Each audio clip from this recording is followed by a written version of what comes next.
নন্দীগ্রামের মানুষ মুখ্যমন্ত্রীকে আমরা ক্ষমতায় এনেছিলাম নন্দীগ্রামের মানুষ আত্মবলিদান দিয়ে। তিনি না বুঝেন কোঅপারেটিভ, না জানেন কোঅপারেটিভ। তিনি তো একটা সময় তিনি বলে দিয়েছিলেন যে 112 চলবে না, অর্থাৎ জমি মর্গেজ রেখে যে লোন সমবায় সমিতিগুলো দেয় অনাদায়ী হলে তার যে ব্যবস্থা নেওয়ার সুযোগ ছিল সেটাও বলে দিয়েছিলেন। বোঝেই না কিছু।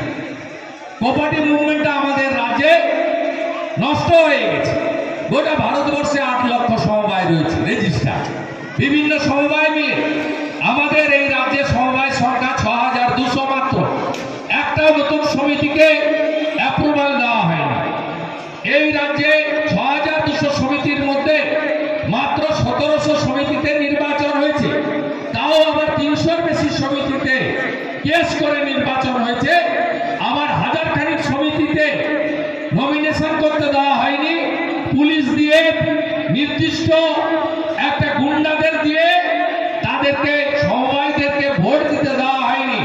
যেমন কিছুদিন আগে কোঅপারেটিভ ব্যাংকের ভোট হয়েছিল নন্দকুমারে, মহারাজা নন্দকুমারে।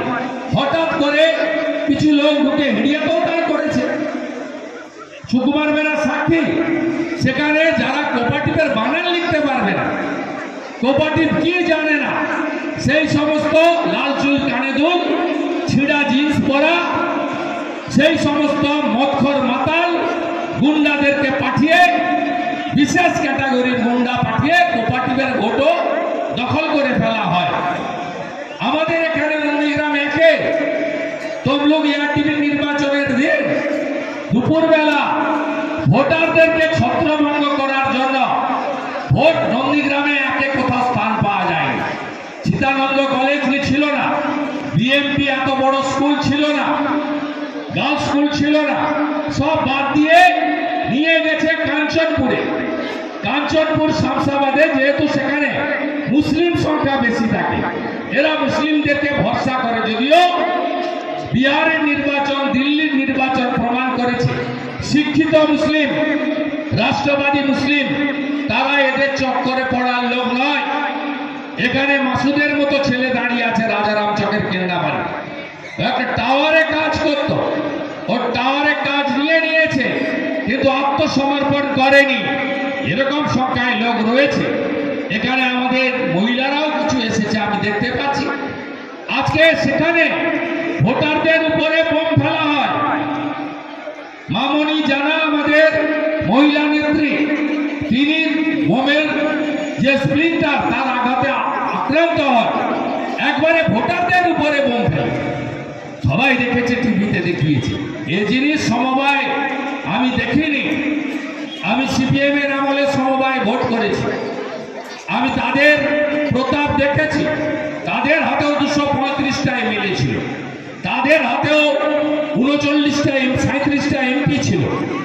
আমি তাদের সময় দেখেছি, কিন্তু এরা এই যে সর্বভূত তৃণমূল, এর সব খাবে। পাঠাগার কমিটি নিবে, ভাই ভাই কমিটি কোথায় আছে, শনি পূজা কমিটি কোথায় আছে, সব এদের চাই।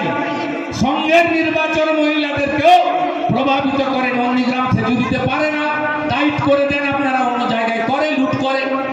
তাই সমবায়কে এরা কলুষিত করেছে।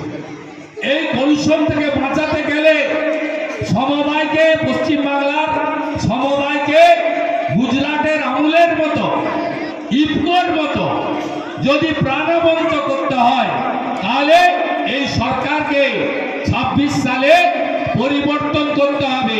শুধু সমবায় সপ্তাহ পালন নয়, আজকে শপথ নিয়ে যেতে হবে এদেরকে তাড়াবো আমরা সমবায়গুলোকে বাঁচানোর জন্য।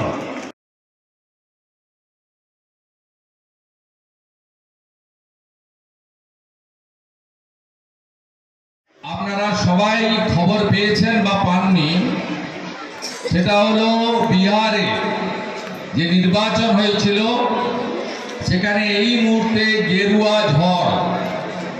আমরা আমাদের সরকার গঠনের জন্য দরকার ছিল 122টা আসন। আমরা মোদিজি এবং নীতিশ কুমারজির নেতৃত্বে এই মুহূর্তে এগিয়ে আছি 190টা আসনের কাছাকাছি। ব্যাপক ব্যাপক ব্যাপক गेरुआ झड़। बिहार का जीत हमारी है, अब बंगाल का बारी है। बिहार का जीत, बिहार का जीत, अब बंगाल का, अब बंगाल का।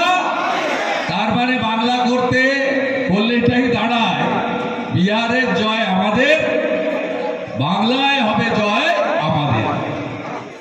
তাই একদম চিন্তা করবেন না, বিহারেও এসআইআর এর পরে ভোট হয়েছে, এখানেও এসআইআর এর পরে শুদ্ধ পবিত্র ভোটার তালিকায় ভোট হবে এবং এখানে অপশাসন, কুশাসন, নারী নির্যাতনকারী, বেকারের চাকরি চুরি করা, হিন্দুদের উপরে আক্রমণকারীদেরকে আমরা হারাবো, পরিষ্কার করব পশ্চিম বাংলায়।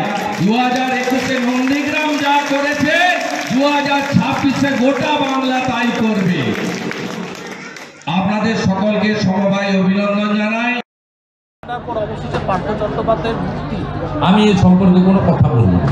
3 বছর 2 মাস জেল খেটেছেন, চার্জশিটে ওনার নিজের জামাই ওনার বিরুদ্ধে সাক্ষী হয়েছে। এস্টাবলিশ করাপ্টেড পারসন, এবং ওনার যে ধারায় ওনার বিরুদ্ধে চার্জশিট হয়েছে ওনাকে আরও 2 বছর 10 মাস জেল খাটতে হবে। এটাতে 6 বছরের কনভিকশন।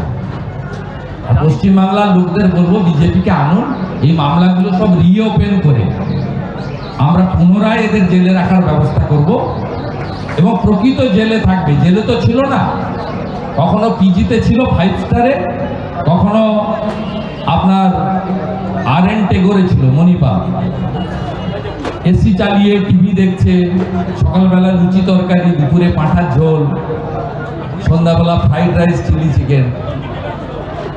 এগুলো মমতা ব্যানার্জির জন্যই হচ্ছে পশ্চিমবঙ্গে।